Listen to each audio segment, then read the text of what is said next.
Kaixo, Ander Iriarte naiz, Immaculada ikastetxean transexualitateari buruzko hitzaldi bat eman nuen, naizen elkartea eta ikastetxea harremanetan jarri ziren hitzaldi hau gauzatu ahal izateko, naizen transexual adingabeen gurasoen elkarte bada, nire gurasoak elkarte honen kideak dira eta elkarte honetan nire eginkizuna da hitzaldiak ematea.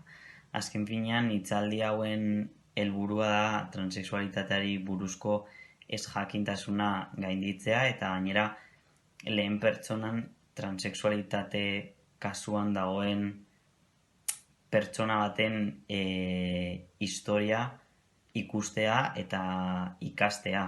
Azken finean, lehenengo pertsonan ikustea uste dut oso baliagarria dela eta gainera agertzen diren zalantzak momentuan argitu aldirela. Azken finean, nik nire azalean bizi izan dudan prozesu bat izan delako.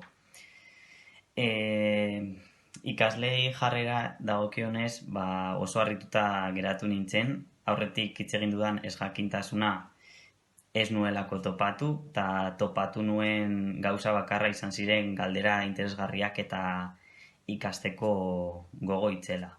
Eta azken finean hori garrantzitsua da, azken finean erakusten digulako pausoak